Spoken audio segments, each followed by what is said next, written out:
مرحبا بضيوفنا وحيها الشوفة، مرحبا مليون والله يحييهم.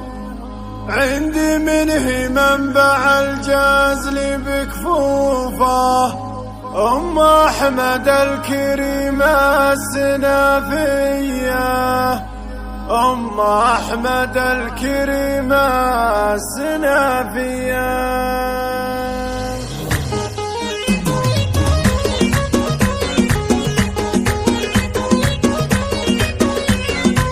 مرحبا بضيوفنا وحيها الشوفة، مرحبا مليون والله يحييهم. عندي منه منبع الجزل بكفوفه، أم أحمد الكريمة السنافية، أم أحمد بالعطاهي معروفة، ولا خلفت الأيام والله مبادية، ولا خلفت الأيام والله مبادية.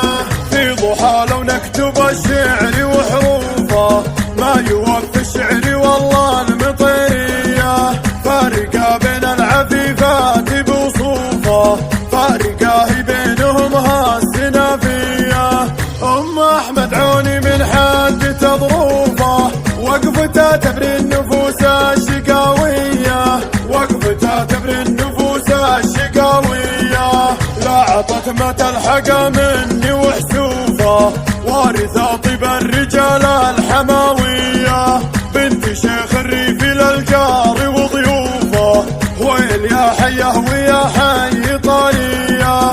طيب يا كثر طيبه ومعروفه، من بني ميزان سيوفين بطوليه، من بني ميزان سيوفين بطوليه. من مطير العز والمجد وسيوفه، هم هلا الافعال والله الخياليه. المطير يعجبك لحظه وقوفه، صيدهم مثل النجوم السماويه. المطير يعجبك لحظه وقوفه، صيدهم مثل النجوم السماويه، صيدهم مثل النجوم السماويه.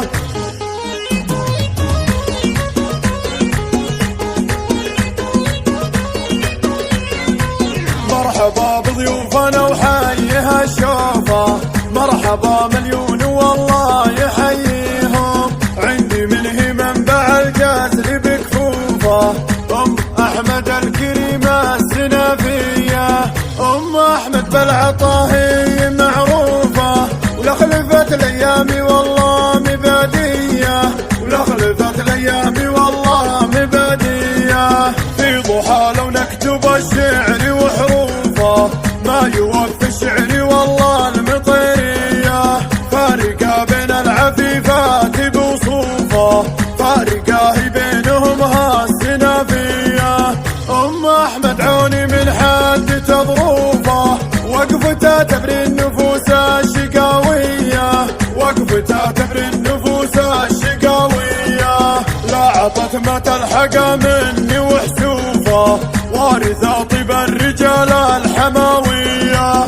بنت شيخ الريف للجار وضيوفه، ويل يا حيه ويا حي طريه. طيب يا كثر طيبه ومعروفه، من بني ميزان سيوفين بطوليه، من بني ميزان سيوفين بطوليه. من مطير العز والمجد وسيوفه، هم هلا الافعال والله الخياليه.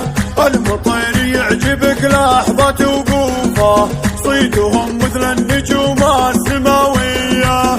المطير يعجبك لحظه وقوفه، صيدهم مثل النجوم